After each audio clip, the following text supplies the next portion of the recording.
दोस्तों, उत्तराखंड के हर शहर में अंकिता भंडारी को न्याय दिलाने के लिए जनता सड़कों पर उतर आई है। उत्तराखंड का एक एक पहाड़, एक एक पेड़, जर्रा जर्रा, कतरा कतरा अंकिता भंडारी को न्याय दिलाने के लिए आवाज उठा रहा है। दिल्ली से देहरादून तक आक्रोश की आंधी सड़कों पर जन सैलाब की शक्ल में उतर आई है। तस्वीरें दिखाई है कि किस प्रकार से उत्तराखंड शर्मिंदा है, न्याय अभी चाहिए।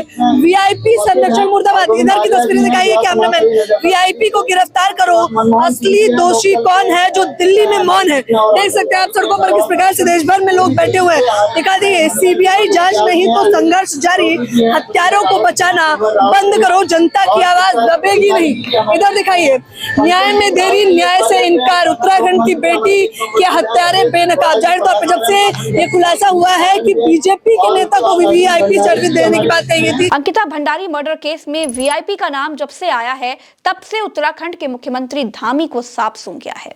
दिल्ली वाले शेर को जनता सिर्फ भाषणबाजी के लिए चुनी है, इसीलिए दिल्ली वाला शेर सिर्फ ट्रंप को जवाब देता है, उसे ही खुश करता है। देश की बाकी बेटियों की अस्मत कितनी भी रौंदी जाती रहे, उसे कोई फर्क नहीं पड़ता। उत्तराखंड में लोग सड़कों पर आकर पूछ रहे हैं कि वीआईपी गट्टू कौन है, पुष्कर धामी मौन है। पुष्कर धामी मौन है, पुष्कर धामी मौन है, वीआईपी गट्टू कौन है, रावत मौन है, वीआईपी गट्टू कौन। सिर्फ इतना ही नहीं दोस्तों, लोगों ने उत्तराखंड के मुख्यमंत्री धामी का घर घेर लिया।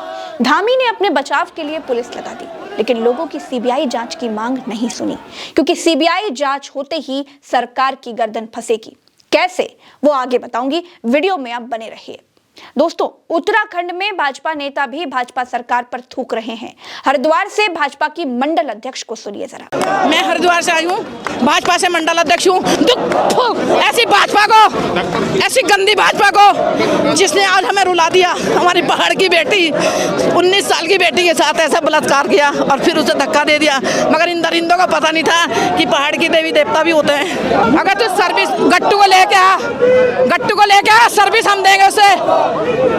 अंकिता भंडारी ने तो जो सर्विस दी बेचारी ने, अगर वो सच्ची ना होती ना तो मरती ना। पहाड़ की बेटी थी, उसने कुछ सोचा का मेरे। उत्तराखंड का हर आदमी वीआईपी गट्टू को खोज रहा है, नाम भी ले रहा है, लेकिन सर्विस का शौकीन वो वीआईपी दिल्ली वाले शेर का करीबी बताया जाता है।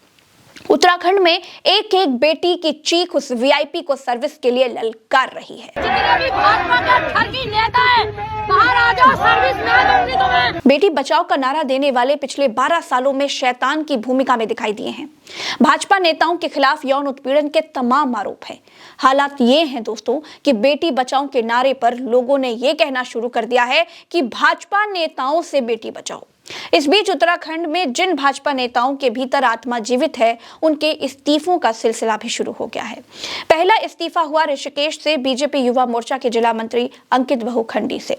अंकित ने लिखा, जिस तरीके से इस केस में वीआईपी लोगों का नाम आ रहा है और मेरी पार्टी के लोग तमाशा देख रहे हैं, ये देखकर मुझे शर्म आ रही है। दूसरा इस्तीफा हुआ भाजपा नेता अरविंदर तोमर की तरफ से। अरविंद ने लिखा, सीबीआई जांच में हो रही देरी के कारण मैं बहुत आहत हूं, जिस कारण तत्काल प्रभाव से मैं इस्तीफा दे रहा हूं। तीसरा इस्तीफा हुआ पौड़ी से जिला पंचायत सदस्य किरण शर्मा की तरफ से। उन्होंने लिखा, मेरी पार्टी के लोग मुखदर्शक बनकर तमाशा देख रहे हैं और एक वीआईपी को जन्मदिन की बधाई दे रहे हैं। ये सब देखकर मुझे शर्म आ रही है कि मैं किस दल से जुड़ी थी। चौथा इस्तीफा दिया भाजपा नेता दीपक बिलजवाड़ ने। अंकिता हत्याकांड को लेकर सीबीआई जांच कराने की मांग की है उन्होंने। दोस्तों, इस्तीफे पर इस्तीफे हो रहे हैं, लोगों की आत्माएं जाग रही हैं, लेकिन सरकार की आंख का पानी मर चुका है। दोस्तों, उत्तराखंड के ऋषिकेश में पूर्व भाजपा नेता के रिजॉर्ट वनंतरा में रिसेप्शनिस्ट अंकिता भंडारी पर रात में सर्विस देने का दबाव बनाया गया। सर्विस का मतलब क्या था? सर्विस का मतलब था उसे वीआईपी नेता के साथ सोना था। वीआईपी इतना खास था कि उसे सर्विस ना देने का सवाल ही नहीं था। अंकिता नहीं मानी तो भाजपा नेता रहे विनोद आर्या के बेटे पुलकित आर्या ने अंकिता की हत्या कर दी। दोस्तों, आमतौर पर क्राइम सीन को बैरिकेड कर दिया जाता है या फिर सील कर दिया जाता है, जिससे सबूतों को बाद में जुटाया जा सके। साक्ष्यों का कोई अहम हिस्सा अगर छूट गया हो तो बाद में उसे कलेक्ट किया जा सके। केस किसी और एजेंसी को अगर ट्रांसफर हो जाए तो उस एजेंसी के पास क्राइम सीन पर जाने और उसे देखने का विकल्प मौजूद हो। लेकिन उस वीआईपी को बचाने की साजिश पहले दिन से ही रची गई। आपको जानकर हैरानी होगी कि अंकिता भंडारी की हत्या 18 सितंबर 2022 की रात को हुई। पुलिस ने 23 सितंबर 2022 को मामले का खुलासा किया। पुलकित आर्या एंड कंपनी को जेल में ठूसा और उसी रात करीब 12 बजे रिजॉर्ट के एक हिस्से को बुलडोजर चलाकर ध्वस्त कर दिया गया था। क्राइम सीन पर बुलडोजर क्यों चला दिया गया? क्राइम सीन पर बुलडोजर चलाने का मतलब क्या था? क्या यह बचे हुए सबूत मिटाने के लिए किया गया? पुलकित आर्या तो मुसलमान था नहीं, फिर तत्काल उसके रिजॉर्ट पर रात के समय बुलडोजर चलाना संदेह पैदा करता है। जब विनोद आर्या के लड़के ने अंकिता की हत्या की, तब तक विनोद आर्या भाजपा के नेता थे। निष्कासित हत्या के 4 दिन के बाद किए गए तो अपने ही नेता के रिजॉर्ट पर भाजपा ने तत्काल बुलडोजर चला दिया। ये बात समझ के परे है। अगर केस सीबीआई को ट्रांसफर हुआ तो बुलडोजर क्यों चला था, किसके कहने पर चला था, सारी परतें खुल जाएंगी। सिर्फ सर्विस का प्यासा ही नहीं पकड़ा जाएगा, सर्विस लेने वाले के संरक्षक भी पकड़े जाएंगे। सर्विस का शौकीन वो वीआईपी बड़े साहबों का इतना लाडला है कि उत्तराखंड की सरकार से लेकर दिल्ली दरबार तक कोई जांच कराने की बात कहने तक का साहस नहीं जुटा पा रहा है।